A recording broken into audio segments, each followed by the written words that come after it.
we got some stuff to talk about today. First thing I want to talk about is I apologize for the lack of videos.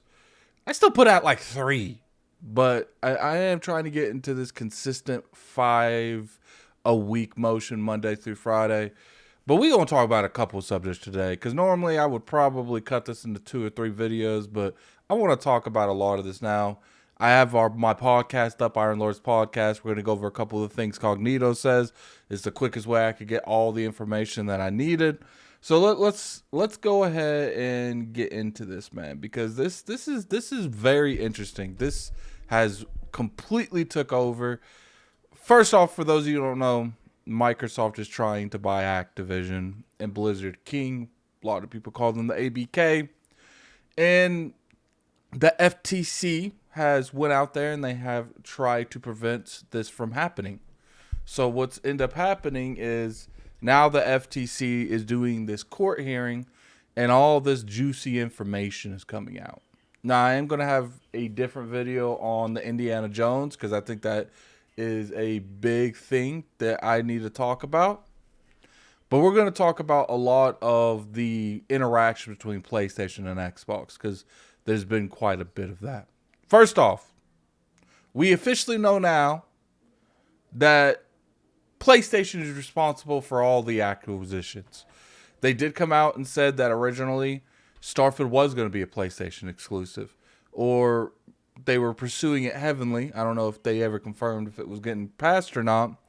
And the fact that Microsoft knew that Sony was going out and being that aggressive went them to be more open up to trying to buy Bethesda. And then it openly led to them buying Bethesda. First off, let's talk just about that, all right? I've said multiple times on this channel, I've said multiple times on the podcast, that it's weird that people give PlayStation passes on the timed exclusivity stuff they do.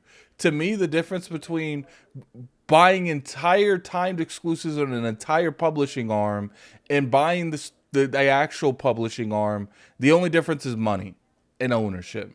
When you go through there and you pick out a couple studios, and keep in mind it takes 3 to 5 years to make these games, and you take a couple of these studios and you snatch them from the competition, that's 3 to 5 years of work that most likely you're not going to see their next game until next generation or close to it. So right there just shows me that PlayStation has no problem doing it. That's why I feel like Microsoft should do it a lot more too. So let's jump over here to this. Okay, so this is Iron Lord's Podcast. For those of you who know, I'm on this podcast. We're gonna go over the stuff that Cognito talks about.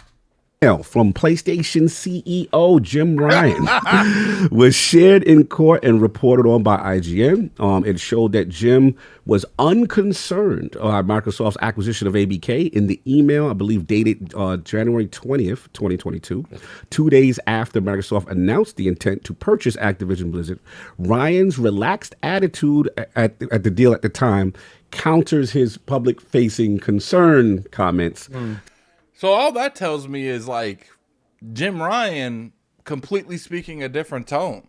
Like, I don't know if what happened there. Let me go back to my basic. I don't know if here's what I think happened. I think Jim Ryan made internal emails, kind of like the email that Matt Booty made, where I'm not concerned if they buy Call of Duty. If they own Call of Duty, we can, we can pivot off our own strengths. I think that's probably what realistically happened.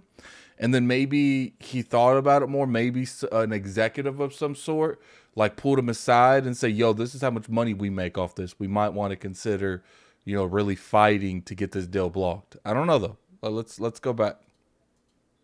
Since then, that emerged in a year and a half that followed. So basically, who produced that? Snitch, they Out there. email is that all the letters said, as far as what Ryan wrote in the email, is that it's not an Xbox exclusivity play at all. So he said that, and he said they're thinking better than that, meaning Xbox. They have the cash to make moves like this. I've spent a fair amount of time with both Phil and Bobby. Rather, It's this interesting. statement is in stark contrast to statements talking he about has Sarah Ball. made That's since what then, was and this going was on in there. that email. Day 2, Phil Dominus This is where it Maximus gets Aurelius crazy, guys. Spencer is called to the stand. He discussed that the console wars are a social construct. Doesn't want to count his community out, but that Xbox is in third place. He said Sony is an aggressive competitor that spends its revenues on doing things to try and reduce Xbox survival on the market. He also said Sony is actively signing third-party games to skip our platform. And that's when he was questioned over Microsoft acquiring exclusive content. Then So pretty much what we've been saying for a while. You know, I've been saying it on here for a while. Microsoft, Xbox and PlayStation are two different mindsets when it comes into the industry right now. One is about acquisition, and they want to nurture their studios, and they want to pretty much have a stable of games constantly coming out. And PlayStation kind of wants to do that. They've been doing a lot of that for a while, but not to this degree. They haven't really went out and purchased as many studios that could be putting out the content that they need. That's why you see them doing more timed exclusives. That's why you see them buying more studios, because they know they're going to need more content to actually fight the content war with PlayStation, with Xbox in the future.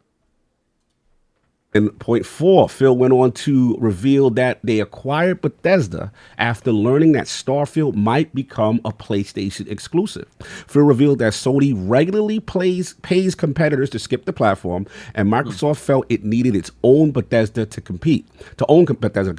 Phil states, when we acquired ZeniMax, one of the impetus for that is that Sony had done a deal for Deathloop and Ghostwire to pay Bethesda to not ship those games on Xbox. So the discussion about Starfield, when we heard that Starfield was potentially also going to end up skipping Xbox, we can't be in a position as a third place console where we fall further behind on our content ownership. So we had to secure content to remain viable in the business. We also... All right, let me go back. It's what I've been saying for the longest time. You know, Xbox had to react the way Xbox did because PlayStation was being so aggressive in the market. They can't do that with Square Enix because Square Enix, Microsoft doesn't have the type of relationship with Square Enix to really stop that. They can attempt to, and I've been told behind the scenes that they are going to really push that weakness, the Square Enix weakness.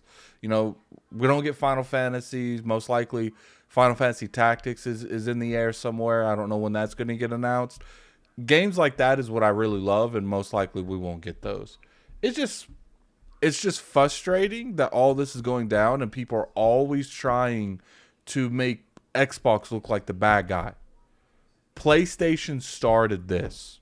PlayStation's been the one going through there and getting all these timed exclusives. Sure, on the Xbox, the 360 did. Maybe you can potentially say the 360 is what encouraged PlayStation do it during the PS4, but not to this degree.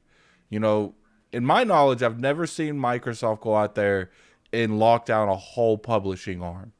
You know, it's different from just getting like a BioShock, a Dragon Age, or, you know, I don't know if Dragon Age, I think it was. You know, Xbox used this practice a lot in the 360, but the reason Xbox stopped doing it is because they realized it didn't nurture their own stuff. PlayStation has their own stuff nurturing, so that's why they went out and bought these studios. But if PlayStation never would have tried to get Starfield, I think they were willing to overlook Deathloop and Tokyo, GameWire Tokyo, whatever that game's called. I think they were willing to overlook those games because those games is something that could potentially be as big as Starfield. But think about if Microsoft didn't buy Bethesda and PlayStation was able to sell Starfield for whatever timed exclusivity to PlayStation, even if it was 6 months. A game like Starfield in 6 months can do really, really big things. So that's why Microsoft had to be aggressive. That's why they had to buy Bethesda.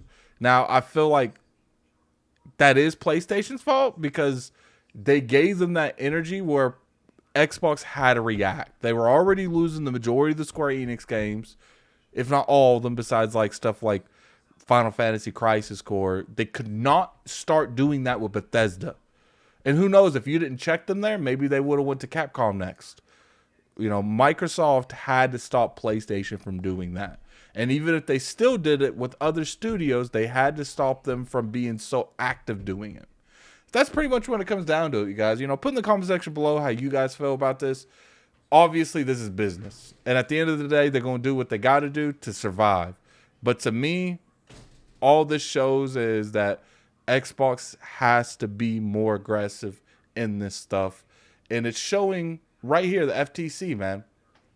Indiana Jones being an exclusive, they do value what's going on, and I'm excited about that. I'm excited about the future of Xbox.